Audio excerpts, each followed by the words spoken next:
सत्संग जी एक बहुत बड़े पद पर काम करने वाला अधिकारी पहली बार निरंकारी समागम में आया। उसे लगा था कि उसे वीआईपी ट्रीटमेंट मिलेगा, लेकिन उसे ड्यूटी मिली जोड़ा घर की। शुरू में उसे बहुत घिन आई। वो रुमाल बांधकर जूते उठाने लगा। तभी उसने देखा कि उसके बगल में एक छोटा सा बच्चा बड़े प्यार से लोगों के फटे पुराने और धूल से सने हुए जूतों को अपने सीने से लगाकर साफ कर रहा था। उस बच्चे के चेहरे पर जो सुकून था वो उस अफसर की लाखों की नौकरी में नहीं था।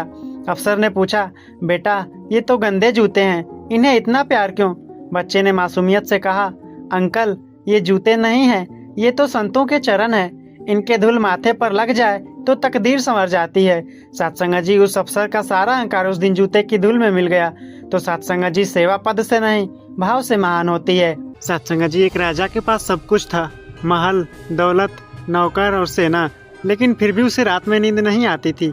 एक दिन उसने पूरे राज्य में ऐलान कर दिया, जो मुझे सच्ची शांति देगा उसे बड़ा इनाम मिलेगा। बहुत लोग आए लेकिन कोई राजा को खुश नहीं कर पाया। फिर एक बूढ़ा साधु आया। उसने राजा को एक अंगूठी दी और कहा, जब भी जिंदगी में दुख आए इसे खोलकर पढ़ना। कुछ महीनों बाद राजा का बुरा समय शुरू हुआ। राज्य में समस्याएं बढ़ गई। राजा टूट गया। तभी उसे अंगूठी याद आई। उसने खोलकर पढ़ा, यह समय भी गुजर जाएगा। सत्संग जी राजा रो पड़ा और उसी दिन उसे समझ आया, ना खुशी हमेशा रहती है ना दुख। एक आदमी हर छोटी बात पर गुस्सा करता था। घर वाले परेशान, दोस्त दूर, हर रिश्ता टूटता जा रहा था। वो एक दिन एक संत के पास पहुंचा और बोला, मेरा गुस्सा कैसे खत्म होगा? संत ने उसे कीलों से भरी थैली दी और कहा, जब भी गुस्सा आए दीवार में एक कील ठोक देना। पहले दिन 37 कीलें लगी। धीरे धीरे गुस्सा कम होने लगा। कुछ दिनों बाद संत बोले, अब जब भी गुस्से को कंट्रोल करो एक कील निकाल देना। आखिरकार सारी कीलें निकल गई, लेकिन दीवार में छेद रह गए। संत ने बोला, गुस्से में बोले गए शब्द भी ऐसे ही निशान छोड़ते हैं। उस दिन के बाद वो आदमी बदल गया। एक राजा के पास सोने की बहुत सुंदर कटोरी थी। उसे अपने उस कटोरी पर बड़ा घमंड था। एक दिन उसने देखा कि एक साधु मिट्टी के बर्तन में खाना खा रहा है, फिर भी उसके चेहरे पर गहरी शांति है। राजा ने पूछा, मेरे पास सोना है, दौलत है, फिर भी चैन नहीं है, और तुम्हारे पास तो कुछ भी नहीं, फिर भी तुम इतने खुश कैसे हो? साधु मुस्कुराया और बोला, हे राजन, सुख बर्तन में नहीं मन में होता है। उस दिन राजा को समझ आया कि चमकती हुई चीजें हमेशा खुशी नहीं देती। कभी कभी सादा जीवन ही सबसे बड़ा सुकून होता है। एक छोटा बच्चा रोज अपनी दादी के साथ सत्संग जाया करता था।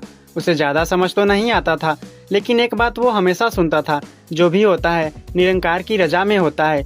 एक दिन उसके पिता का काम अचानक बंद हो गया। घर का माहौल बदल गया।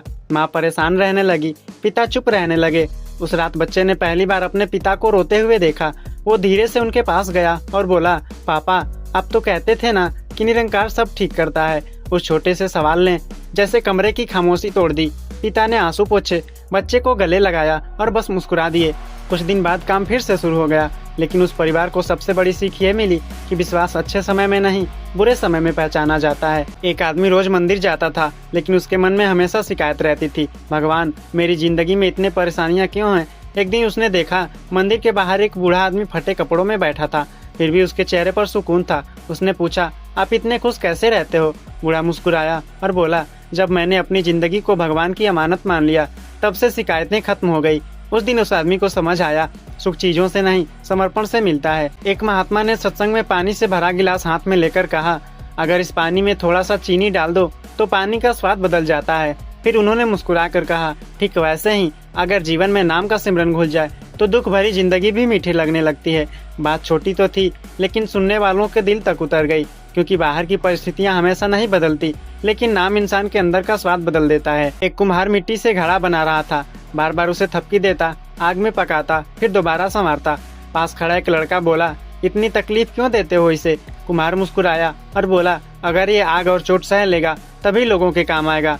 उसी समय पास बैठे महात्मा ने कहा, इंसान की जिंदगी भी ऐसी ही है। निरंकार जब परीक्षा लेता है तो तोड़ने के लिए नहीं, मजबूत बनाने के लिए। उस दिन लड़के को समझ आया, हर मुश्किल के पीछे भी कोई न कोई रहमत छुपी होती है। सत्संग जी, क्या आपने कभी सोचा है कि चलती हुई कार का फ्यूल जब खत्म होने वाला होता है तो डैशबोर्ड पर एक रेड लाइट जलने लगती है। हम उस लाइट पर गुस्सा नहीं करते, बल्कि तुरंत पेट्रोल पंप ढूंढते हैं। ठीक उसी तरह मन की उदासी और कुछ नहीं, बल्कि आपकी आत्मा के डैशबोर्ड पर जलने वाली रेड लाइट है। वह आपको चीख चीख कर बता रही है कि आपका संसार से मोह बहुत बढ़ गया है और अब रूहानी रिचार्ज की सख्त जरूरत है। सत्संग जी, एक मूर्तिकार पत्थर को छेनी और हथौड़ी से तराश रहा था। पत्थर से तेज आवाजें आ रही थी, मानो वह रो रहा हो। पास खड़े एक व्यक्ति ने पूछा, तुम इस पत्थर पर इतना जुल्म क्यों कर रहे हो? मूर्तिकार ने मुस्कुरा कर कहा, मैं इस पर जुल्म नहीं कर रहा, मैं तो बस इसके भीतर छिपे इस फालतू मलबे को हटा रहा हूँ जो इसे भगवान की मूर्त बनने से रोक रहा है। सत्संग जी, जब भी मन उदास हो तो यह समझ लें तो निरंकार आपको एक खूबसूरत मूर्त में बदलने के लिए तराश रहा है। जब डॉक्टर हमारे शरीर का एक्सरे करता है तो वह केवल हमारी हड्डियों के टूटे हिस्से को देखता है, हमारी त्वचा को नहीं। परमात्मा भी जब हमें कड़वे अनुभव देता है तो वह हमारी बाहरी चमड़ी को तोड़कर हमारी रूह को मजबूत कर रहा होता है। सत्संग जी, एक हिरन जंगल में नदी के किनारे पानी पी रहा था। अचानक उसने देखा कि बाईं तरफ एक शिकारी तीर ताने खड़ा है और दाईं तरफ एक भूखा शेर झाड़ियों में घात लगाए बैठा है। पीछे मुड़कर देखा तो सूखी घास में भयंकर आग लगी थी और सामने नदी उफान पर थी। हिरन चारों तरफ से घिर चुका था, उसकी मौत निश्चित थी। उसका मन घोर निराशा और उदासी से भर गया। उस विपरीत परिस्थिति में हिरन ने भागने की व्यर्थ कोशिश छोड़ दी। उसने अपनी आंखें बंद की, खुद को कुदरत के हवाले किया और शांति से पानी पीने लगा। और जानते हैं फिर क्या हुआ? अचानक आसमान में घने बादल छा गए और मूसलाधार बारिश होने लगी, जिससे पीछे की आग बुझ गई। बिजली कड़की, जिससे शिकारी की आंखें चौंधी आ गईं और उसका तीर शेर को जा लगा। सत्संग जी, हिरन सुरक्षित बच गया। इसे कहते हैं खुद को कुदरत की रजा में सौंप देने का चमत्कार।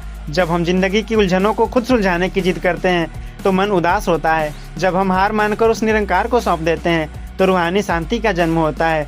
सत्संग जी, एक तिनका जब नदी के बहाव के खिलाफ तैरने की कोशिश करता है तो वह थक जाता है और डूबने लगता है। लेकिन जैसे ही वह तिनका खुद को नदी के प्रवाह के सुपुर्द कर देता है, नदी उसे बिना किसी नुकसान के किनारे लगा देती है। हमारी उदासी भी तब तक है जब तक हम निरंकार की रजा के खिलाफ तैर रहे हैं। जब एक बीज को मिट्टी के नीचे अंधेरे गहरे में गाड़ दिया जाता है तो वह शिकायत नहीं करता कि मैं अकेला हूँ, यहाँ बहुत अंधेरा है, मैं उदास हूँ। वह उस अंधेरे को स्वीकार करता है, अपने अहंकार अर्थात ऊपरी खोल को मिटाता है और कुछ ही दिनों में एक सुंदर पौधा बनकर बाहर आता है। एक व्यक्ति हमेशा कहता था, जब मेरी सारी परेशानियां खत्म होंगी तब मैं खुश रहूंगा। एक संत ने उसे नदी के किनारे बुलाया और कहा, जाओ नदी की सारी लहरें रुक जाएं, तब पानी भर कर लाना। वह आदमी बोला, ये कैसे हो सकता है, लहरें तो चलती ही रहेंगी। संत मुस्कुराए और बोले, ठीक वैसे ही जिंदगी में परेशानियां भी आती रहेंगी। अगर खुशी के लिए उनके खत्म होने का इंतजार करोगे तो कभी खुश नहीं रह पाओगे। उस दिन आदमी को समझ आया कि सुख परिस्थितियों में नहीं, सोच में होता है। तो सत्संग जी, जीना आज सीखो, क्योंकि सही समय कभी नहीं आता। एक आदमी बहुत गरीब था, हर दिन भगवान से बस यही कहता, मेरे पास कुछ नहीं है। एक दिन उसने देखा कि एक व्यक्ति जिसके पास पैर नहीं थे वह फिर भी मुस्कुराते हुए लोगों की मदद कर रहा था। उसे अपने शब्दों पर शर्म आई। उसने पहली बार सोचा, जिसे मैं कमी समझ रहा हूँ वो किसी और का सपना हो सकता है। उस दिन से उसने शिकायत छोड़कर शुक्राना करना शुरू कर दिया। धीरे धीरे उसका चेहरा भी बदलने लगा, सोच भी और जिंदगी भी। जिस दिन इंसान शुक्राना करना सीख जाता है उसी दिन से उसका दुख हल्का होने लगता है। एक लड़का अपने पिता से बहुत नाराज था। उसे लगता था कि उसके पिता उसे बहुत रोकते टोकते हैं, दोस्तों के साथ घूमने नहीं जाने देते, हर बात पर समझाते रहते हैं। एक दिन उसके पिता अचानक बीमार पड़ गए। तब पहली बार लड़के ने देखा कि जो इंसान उसे डांटता था वही उसके लिए रात भर जागता भी था। अस्पताल के बाहर बैठा लड़का रोते हुए सोच रहा था, जिस प्यार को मैं बंधन समझ रहा था असल में वही मेरी सबसे बड़ी सुरक्षा थी। तो सत्संग जी, हर डांट के पीछे नफरत नहीं, कई बार सबसे गहरा प्यार छुपा होता है।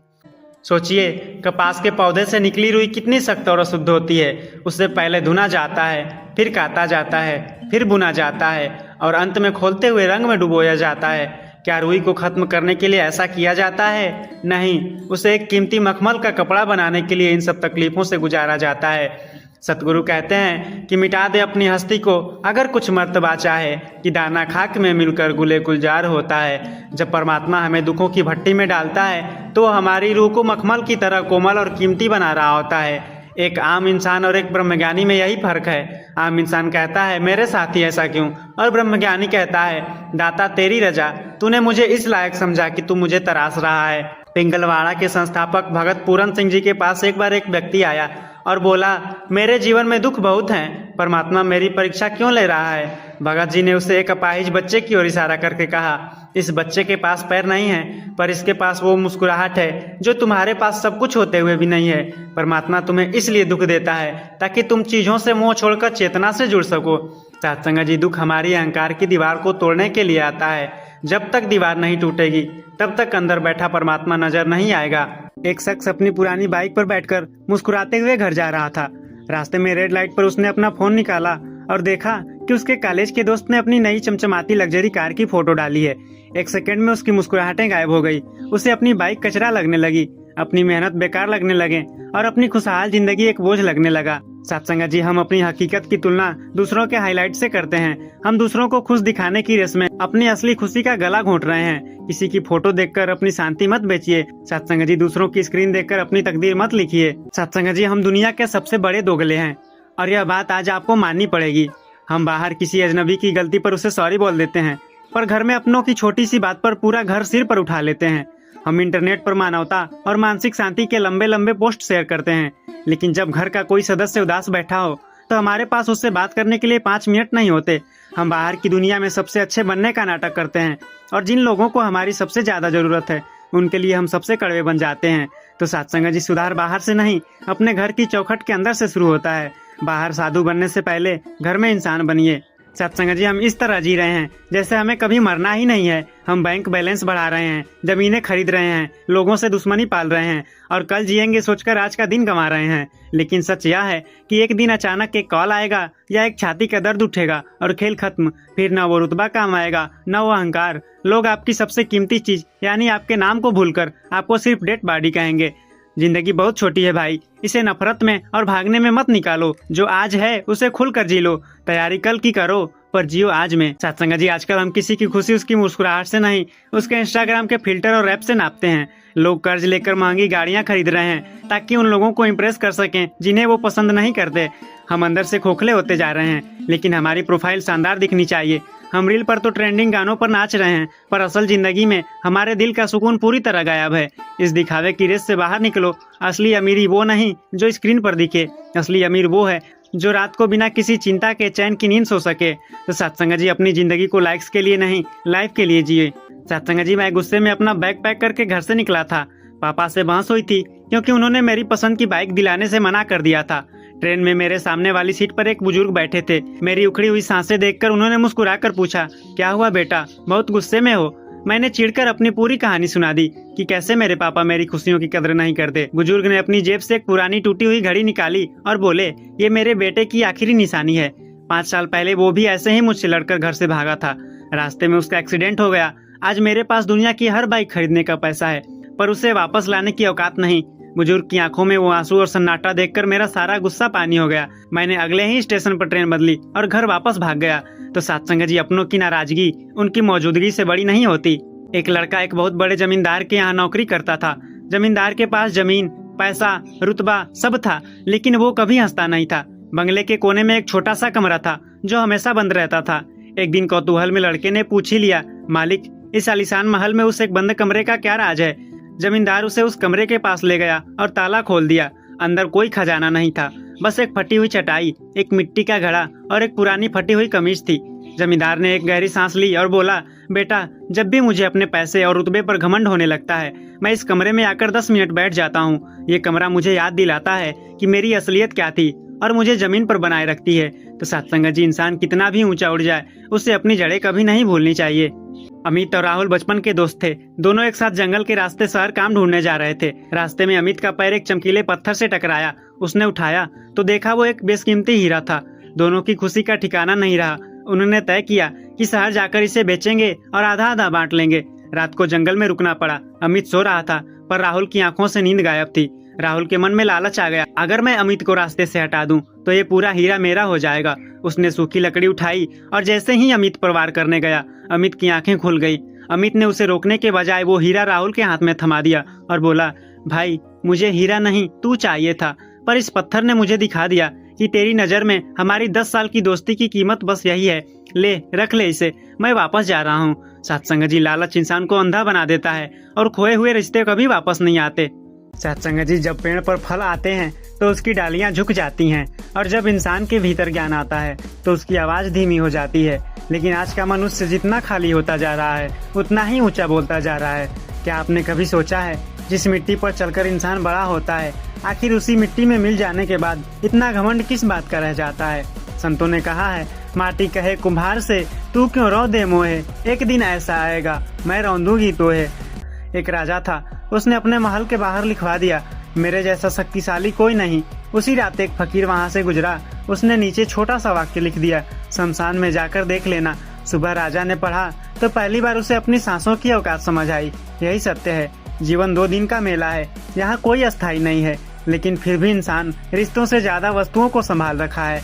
सड़क पर एक 500 का नोट गिरा हुआ था, तभी वहाँ से एक मांगे सूट बूट में आदमी गुजरा। उसने नोट देखा, चुपके से उस पर पैर रखा, इधर उधर देखा और नोट उठाकर अपनी जेब में रख लिया। वह मन ही मन खुश हुआ कि आज का पेट्रोल का खर्चा निकल गया। तभी वहाँ एक दिहाड़ी मजदूर आया जिसकी खुद की जेब फटी हुई थी। उसने देखा कि पास ही एक छोटा बच्चा ठंड में कांप रहा है और रो रहा है। उस मजदूर ने अपनी फटी जेब से 100 रुपए निकाले जो उसके पूरे दिन की कमाई थी और उस बच्चे को कंबल खरीदने के लिए दे दिए। दूर खड़ा एक शख्स ये सब देख रहा था। उसने सोचा, ऊपर से अमीर दिखने वाला इंसान अंदर से कितना गरीब था और बाहर से गरीब दिखने वाला इंसान दिल का कितना बड़ा अमीर था। तो सत्संग जी, अमीरी पैसों से नहीं, किसी का दर्द समझने वाले दिल से होती है। डॉक्टर राघव की फीस बहुत ज्यादा थी। एक दिन उनके केबिन में एक बूढ़ा आदमी आया जिसके हाथ कांप रहे थे। उसने डॉक्टर के सामने एक गंदा सा लिफाफा रखा और बोला, साहब मेरी पोती बहुत बीमार है, प्लीज उसे बचा लीजिए। डॉक्टर राघव ने गुस्से में लिफाफा खोला पर अंदर 1 भी रुपए नहीं था, वह खाली था। राघव चिल्लाया, मजाक कर रहे हो, इसमें पैसे कहाँ हैं? बूढ़े ने हाथ जोड़कर रोते हुए कहा, साहब मेरे पास पैसे नहीं है, इस लिफाफे में मेरी पोती की सांसें और मेरी उम्मीदें हैं। मुझे लगा एक डॉक्टर के लिए पैसों से बड़ी किसी की जान होती है। राघव को अपनी गलती का एहसास हुआ। उस खाली लिफाफे ने डॉक्टर के अंदर छिपे इंसान को जगा दिया। उसने बिना 1 रुपए लिए उस बच्ची का इलाज किया। तो सत्संग जी, इंसानियत की कीमत नोटों की गड्डियों से कहीं ज्यादा बड़ी होती है। अमन अपने ऑफिस के काम में बहुत बिजी रहता था। एक रात वो गहरी नींद में था, तभी उसके फोन की स्क्रीन चमकी, माँ का कॉल। अमन ने चिढ़कर फोन साइलेंट कर दिया और बड़बड़ाया, सुबह बात करूंगा, रोज का काम है इनका। सुबह जब उसकी आंख खुली तो माँ के नंबर से 5 मिस्ड कॉल थे। उसने फोन लगाया, लेकिन आगे से आवाज माँ की नहीं, पड़ोस के डॉक्टर की थी। डॉक्टर ने कहा, अमन रात को तुम्हारी माँ की तबीयत अचानक बिगड़ी थी, वो आखिरी बार तुमसे बात करना चाहती थी, पर अब वो नहीं रही। अमन के हाथ से फोन छूट गया। जिस काम और नींद के लिए उसने माँ का कॉल काटा था वो सब यहीं रह गया, पर माँ हमेशा के लिए चली गई। काम और दुनिया इंतजार कर सकते हैं, माँ बाप नहीं। अपनों को वक्त रहते वक्त देना सीखो। इंसान गरीब होने से नहीं टूटता, इंसान तब टूटता है जब अपने ही उसे समझना बंद कर देते हैं। जिस घर में कभी हंसी गूंजती थी, आज वही लोग एक दूसरे से बात करने से डरते हैं, क्योंकि अहंकार ने रिश्तों की जगह ले ली है। याद रखिए, जिस दिन मनुष्य मैं सही हूँ साबित करने में लग जाता है, उस दिन वो अपनों को खोना शुरू कर देता है। समय बहुत शक्तिशाली है। आज जो व्यक्ति आपको छोटा समझ रहा है, कल वही आपकी एक झलक पाने को तरस सकता है। लेकिन दुख की बात यह है कि जब तक लोगों को किसी की कीमत समझ आती है, तब तक बहुत देर हो चुकी होती है। इसलिए माता पिता का दिल कभी मत दुखाइए, किसी गरीब का मजाक मत उड़ाइए और किसी भरोसा करने वाले इंसान को धोखा मत दीजिए, क्योंकि भगवान देर से हिसाब करता है लेकिन बहुत गहरा करता है। एक बार एक धनी व्यक्ति एक महात्मा के पास गया। उसने कहा, मेरे पास सब कुछ है, फिर भी मन अशांत रहता है। महात्मा ने उसे नदी के किनारे ले जाकर एक खाली कटोरा में पानी डाला। कटोरा तुरंत भर गया। फिर महात्मा बोले, देखा, खाली चीजें जल्दी भर जाती हैं, लेकिन जो अहंकार से भरे होते हैं उनमें ज्ञान नहीं ठहरता। जिस मन में मैं भर जाता है वहाँ हरि नहीं बसते। इसीलिए संत लोग हमेशा विनम्र रहते हैं। पेड़ पर जितने अधिक फल आते हैं वो उतना अधिक झुकता है, और जिस इंसान के भीतर सच्चा ज्ञान आता है वो उतना ही शांत हो जाता है। एक संत से किसी ने पूछा, महाराज सबसे बड़ा ज्ञान क्या है? संत ने मुस्कुरा कर कहा, मनुष्य रोज दूसरों को मरते देखता है, फिर भी सोचता है कि वो हमेशा जीवित रहेगा। बस यही मोह, यही माया है। इंसान जितना बाहर भाग रहा है उतना ही भीतर से खाली होता जा रहा है। चेहरे पर मुस्कान है लेकिन मन बेचैन है। हाथों में महंगा मोबाइल है लेकिन दिल में शांति नहीं है, क्योंकि सुख वस्तुओं से नहीं विचारों से मिलता है। अगर धन से शांति मिलती तो अमीर लोगों की आंखों में नींद की दवाइयां नहीं होती, और अगर गरीबी दुख होती तो मजदूर अपनी थकान के बाद इतनी गहरी नींद कभी नहीं सो पाते। समय कभी किसी का घमंड नहीं रहने देता। रावण के पास शक्ति थी, ज्ञान था, सोने की लंका थी, लेकिन अहंकार ने सब छीन लिया। और दूसरी ओर सबरी के पास न धन था न वैभव, फिर भी उसके प्रेम ने भगवान को उसके घर तक आने पर मजबूर कर दिया। तो सत्संग जी, ईश्वर को महल नहीं चाहिए, साफ मन चाहिए। अगर मन पवित्र हो तो छोटी सी झोपड़ी भी मंदिर बन जाती है, और अगर मन गंदा हो तो बड़े बड़े तीर्थ भी मनुष्य को शांत नहीं कर सकते। इसलिए दूसरों को बदलने से पहले स्वयं को बदलना सीखिए, क्योंकि दीपक कभी दूसरे दीपक को बुझाकर प्रकाश नहीं देता, वो स्वयं जलता है तब उजाला फैलता है। सत्संग जी, जब घर का कोई सदस्य हमें दुख देता है तो एक साधक को यह नहीं सोचना चाहिए कि मेरे साथ अन्याय क्यों हो रहा है, बल्कि उसे यह सोचना चाहिए कि मेरे पाप कट रहे हैं।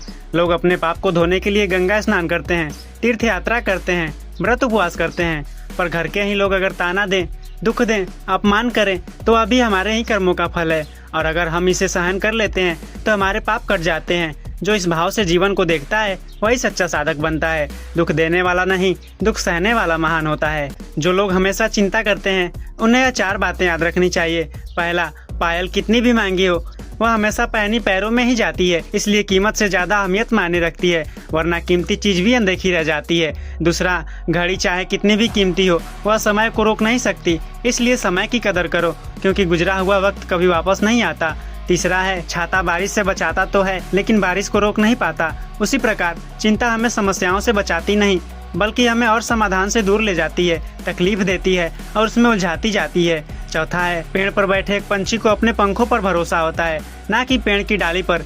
इसी प्रकार हमें खुद के क्षमताओं पर भरोसा करना चाहिए, ना कि किसी और के ऊपर। बाबा जी अपने विचारों में कहा करते थे, कुछ भी बनो मुबारक है, डॉक्टर बनो मुबारक है, इंजीनियर बनो मुबारक है, पोस्टमैन बनो मुबारक है, राजा भी बनो तो भी मुबारक है, कुछ भी बनो मुबारक है, लेकिन पहले इंसान बनो। इंसानियत का दामन छोड़कर कोई डॉक्टर नहीं, इंसानियत का दामन छोड़कर कोई इंजीनियर नहीं, इंसानियत का दामन छोड़कर कोई कॉन्ट्रैक्टर नहीं, इंसानियत का दामन छोड़कर कोई हकीम नहीं, कोई रूलर नहीं। इंसानियत में रहकर कुछ भी बनो तो मुबारक है। अगर इंसानियत में रहकर सब कुछ करोगे तो कोई एक्सप्लॉयटेशन या शोषण नहीं, कोई दुख या पीड़ा नहीं दोगे, फिर तो सिर्फ भलाई के ही काम होंगे।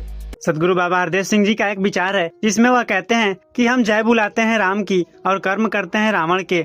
अगर इस मन में भगवान को, राम को बिठाना ही नहीं है तो यह मन मंदिर कैसे बनेगा। तो इस मन को मंदिर वह बना लेते हैं जो इस मन में प्रभु परमात्मा निरंकार को बसा लेते हैं। और प्रभु का मन में बसना तो यकीनन हृदय में प्रेम का स्थापित हो जाना है, क्योंकि यह प्रभु परमात्मा प्रेम का स्वरूप है। और यही जब मन में बस गया तो प्रेम भी हृदय में बस गया।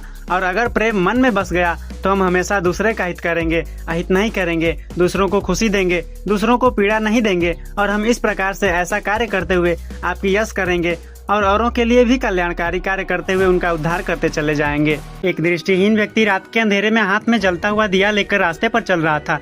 एक राहगीर ने उससे पूछा, भाई तुम तो देख नहीं सकते, फिर इस दिए का क्या फायदा। उस व्यक्ति ने मुस्कुरा कर कहा, यह दिया मेरे लिए नहीं, तुम्हारे जैसे आँख वालों के लिए है, ताकि अंधेरे में तुम मुझसे टकरा ना जाओ। ठीक इसी प्रकार जब सतगुरु हमें ब्रह्म ज्ञान का दिया देते हैं तो हमारे अंदर का अज्ञानता का अंधेरा दूर हो जाता है। फिर हम न सिर्फ खुद संभल कर चलते हैं बल्कि दूसरों के जीवन को भी रास्ता दिखाने लगते हैं। लोहे का एक टुकड़ा कीचड़ में पड़ा था और अपनी बदकिस्मती पर रो रहा था, क्योंकि कोई उसकी परवाह नहीं कर रहा था। तभी वहाँ से एक पूर्ण संत गुजरे। उन्होंने इस लोहे को उठाया और पारस पत्थर से छू दिया। लोहा तुरंत बहुमूल्य सोने में बदल गया। हम इंसानों का जीवन भी उस लोहे की तरह है। जब तक हम संसार की मोह माया और विकारों के कीचड़ में फंसे हैं हमारा कोई मोल नहीं है, लेकिन जैसे ही हम सतगुरु के चरणों से जुड़ते हैं हमारा यह जीवन अनमोल और वंदनीय हो जाता है। एक मिट्टी के घड़े को अपनी सुंदरता और पानी को संभालने पर बहुत घमंड हो गया। उसने पानी से कहा, देखा अगर मैं ना हूँ तो तुम्हारा कोई अस्तित्व नहीं है, मैं तुम्हें संभाल कर रखता हूँ। पानी मुस्कुराया और कुछ नहीं बोला। अचानक वह घड़ा जमीन पर गिरकर टूट गया और मिट्टी में मिल गया, लेकिन पानी वापस धरती में समा गया। सत्संग जी, हमारा यह शरीर भी मिट्टी का एक घड़ा ही है। इस पर कभी घमंड नहीं करना चाहिए। जो कुछ भी हमारे पास है वह इस निरंकार का दिया हुआ है। जब मन से मैं खत्म होती है तब वो प्रभु की प्राप्ति होती है। केवल सत्संग में बैठ जाना या ज्ञान की बातें सुन लेना काफी नहीं होता। एक बर्तन को चाहे जितने भी साफ पानी में डूबो कर रखो, अगर उसका मुंह बंद है तो उसके अंदर पानी की एक भी बूंद नहीं जाएगी। इसी तरह अगर हमारा मन अहंकार और ईर्ष्या से बंद है तो सदगुरु के अनमोल वचन हमारे भीतर नहीं उतर सकते। सच्चा गुरु सिख वही है जो वचनों को केवल सुनता नहीं बल्कि उन्हें अपने कर्म और व्यवहार में ढालता है। वचनों की कमाई ही जीवन को महान बनाती है। केवल सत्संग में बैठ जाना या ज्ञान की बातें सुन लेना काफी नहीं होता। एक बर्तन को चाहे जितने भी साफ पानी में डूबो कर रखो, अगर उसका मुंह बंद है तो उसके अंदर पानी की एक भी बूंद नहीं जाएगी। इसी तरह अगर हमारा मन अहंकार और ईर्ष्या से बंद है तो सदगुरु के अनमोल वचन हमारे भीतर नहीं उतर सकते। सच्चा गुरु सिख वही है जो वचनों को केवल सुनता नहीं बल्कि उन्हें अपने कर्म और व्यवहार में ढालता है। वचनों की कमाई ही जीवन को महान बनाती है। हम जैसा सोचते हैं हमें यह संसार वैसा ही दिखाई देता है। अगर हम अपने चश्मे पर धूल लगाकर पूरी दुनिया को गंदा कहेंगे तो गलती दुनिया की नहीं, हमारे चश्मे की है। सतगुरु हमें ब्रह्म ज्ञान की वह दृष्टि देते हैं जिससे हमारे मन का मैल साफ हो जाता है। जब अंदर की आँख खुलती है तो हर इंसान में केवल और केवल इसी निरंकार का रूप नजर आता है। फिर न कोई पराया रहता है और न किसी से नफरत बचती है। चारों तरफ सिर्फ प्रेम और अपनापन ही दिखाई देता है। एक छोटा बच्चा जब अपने पिता की उंगली पकड़कर चलता है तो उसे रास्ते के गड्ढों या अंधेरे का कोई डर नहीं रहता। उसे पूरा भरोसा होता है कि उसके पिता उसे गिरने नहीं देंगे। जब एक पिता पर इतना भरोसा हो सकता है तो उस कुल के मालिक अर्थात घटघटवासी निरंकार पर हमारा विश्वास कितना पक्का होना चाहिए। जिसने अपना पूरा जीवन सतगुरु के चरणों में समर्पित कर दिया, उसकी जिम्मेदारी स्वयं परमात्मा उठा लेता है। डगमगाना छोड़ो और पूरी तरह इस निरंकार के भरोसे जीना शुरू करो। परमात्मा ने केवल इंसान बनाए थे, जात पात और मजहब की दीवारें तो हमने खुद खड़ी की है। सतगुरु की सबसे पहली और बड़ी शिक्षा यही है कि मानव को मानव हो प्यारा, एक दूजे का बने सहारा। जब तक हमारे दिल में किसी दूसरे इंसान के लिए दया, करुणा और प्रेम नहीं है, तब तक हमारी भक्ति अधूरी है। भूखे को रोटी देना, किसी रोते हुए को हंसाना और सबके भले की कामना करना इस निरंकार की सच्ची पूजा है। सेवा से बड़ा कोई पुण्य नहीं है। एक बार एक शिष्य ने अपने गुरु से पूछा, गुरुदेव, अच्छे लोगों के साथ ही बुरा क्यों होता है? गुरु से कुम्हार के पास ले गए। कुम्हार मिट्टी को बार बार थपकी दे रहा था, घुमा रहा था, आग में पका रहा था। गुरु बोले, जो मिट्टी सह लेती है वही घड़ा बनती है। तो सत्संग जी, संघर्ष इंसान को तोड़ने नहीं तराशने आती है। बाइबल में लिखा है, a good tree can not bear bad fruit, अर्थात अच्छा वृक्ष कभी बुरा फल नहीं देता। अगर मन अच्छा है तो देर हो सकती है, लेकिन जीवन व्यर्थ नहीं जाएगी। जीवन सिर्फ योग्य होने से नहीं चलता, संगति और निर्णय भी बहुत मायने रखते हैं। कर्ण बुरा नहीं था, लेकिन गलत लोगों के साथ खड़ा था। यही कारण है कि अच्छे इंसान भी गलत संगत में पड़कर अपनी शांति खो देते हैं। तुलसीदास जी ने कहा है, संगत कीजिए साधु की, हरि कथा अमृत पान, कुसंगत कीजिए नहीं, होए बुद्धि अज्ञान। अर्थात जिस संगत में दूसरों की बुराई होती है, जहाँ हर समय नफरत, तुलना और अहंकार हो, वहाँ धीरे धीरे मन भी वैसा ही हो जाता है। इसलिए संगत चुनते समय चेहरा मत देखिए, विचार देखिए।